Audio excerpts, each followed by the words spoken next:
কি ভাবছেন কোথায় যাচ্ছি?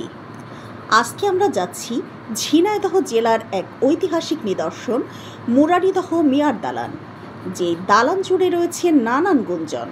কেউ বলে এখানে নাকি রাত নামলেই নেমে আসে সব অশরীরী শক্তি, আবার কেউ বলে অশরীরী শক্তি সব ভুয়া কথা, সবই নেশাখোরদের কারসাজি। যাই হোক, এইসব লোকের গুঞ্জনের কথাই কান না দিই। শুরু করি ঐতিহাসিক মিয়ার দালানের আসল গল্প। এই সেই মিয়ার দালান যেটা ঝিনাইদহ জেলার এক প্রত্যন্ত গ্রামাঞ্চলে অবস্থিত।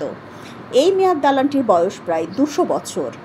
বাংলা 1229 সালে এই ঐতিহাসিক মিয়ার দালানের নির্মাণ কাজ শুরু হয়েছিল এবং এর নির্মাণ কাজ শেষ হয়েছিল 1236 সালে। তার মানে ঠিক 7 বছর লেগেছিল এই বাড়িটি নির্মাণ করতে। বাড়িটি তৈরি করতে ওই সময় ব্যয় হয়েছিল প্রায় 75,000 টাকা। তথ্যসূত্রে জানা যায়, সেলিম চৌধুরী নামে এক ধার্মিক জমিদার এই মিয়ার দালান তৈরি করেন। তবে এটা পুরোপুরি সত্য নয়। পুরোপুরি সত্য জানতে হলে এই গল্পের শুরু থেকে জানতে হবে। তবে এতটুকু বলতে পারি, এই মিয়ার দালান তৈরির পেছনে রয়েছে এক শিহরিত রহস্যময় গল্প, যা কোনো হরর মুভির গল্পকেও হার মানায়। এই গল্পের নায়ক ছিলেন ধর্নাঢ্য জমিদার সেলিম চৌধুরী। তো চলুন গল্প শুরু করা যাক। একদিন এক নামকরা প্রভাবশালী রাজা নদীর পাড় দিয়ে যাচ্ছিলেন। হঠাৎ তিনি দেখতে পান এক পদ্ম ফুলের উপরে বসে মাঝারি আকৃতির ব্যাঙ মস্ত বড় এক সাপকে গিলে খাচ্ছে। তিনি এই রকম এক বিপরীত চিত্র আবিষ্কার করেন, যা বাস্তবে কখনো সম্ভব না। কিন্তু গল্পটা সত্য।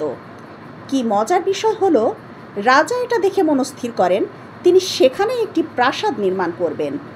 যা ভাবা তাই কাজ। নির্মাণ করে ফেললেন বিশাল এক প্রাসাদ, যেটা এখন বর্তমানে মিয়ার দালান নামে পরিচিত। কিন্তু সেই রাজা ও তার স্ত্রী বসবাসধীন কোনো এক দুর্ঘটনায় দুজনেই মৃত্যুবরণ করেন। তাই মিয়ার দালানের পূর্ব দিকে সেই রাজা ও স্ত্রীকে সমাধি দেওয়া হয়। সেখান থেকেই শুরু হয় এক ভৌতিক গল্প। তারপর সেই রাজপ্রাসাদে অনেকেই বসবাস করে, কিন্তু ভাগ্য পরিক্রমায় কেউই সেখানে বেশি দিন টিকতে পারে না। ইতিহাস থেকে জানা যায় যে কোনো এক ধার্মিক জিন সেখানে অনেক বছর ধরে বাস করে। অনেক রাজা এখানে বসবাস করে, কিন্তু সেই রাজাদের বদ অভ্যাস ছিল নর্তকী দিয়ে নাচ গান করা। কিন্তু এটা বসবাসরত ধার্মিক জিনদের একদমই পছন্দ ছিল না। তাই ইতিহাস থেকে জানা যায় যে জিনদের সাথে বনিবনা না হয় কেউ সেখানে বসবাস করতে পারেনি। কেউ ভয়ে পালিয়ে গেছে, আবার কেউ তার নিজের জীবন দিয়ে এই ভুলের চরম মূল্য দিয়েছে।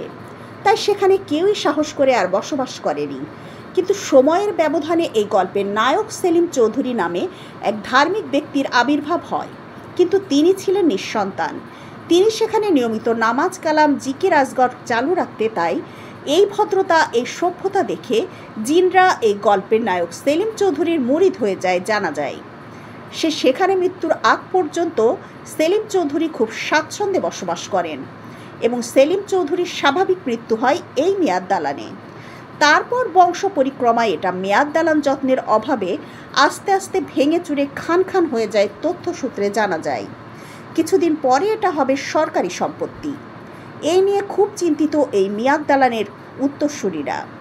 তাই তারা এখানে কিছু সংস্কার করে থাকা শুরু করেন এবং এই মিয়ার দালান দূর দূরান্ত থেকে অনেক লোক দেখতে আসেন।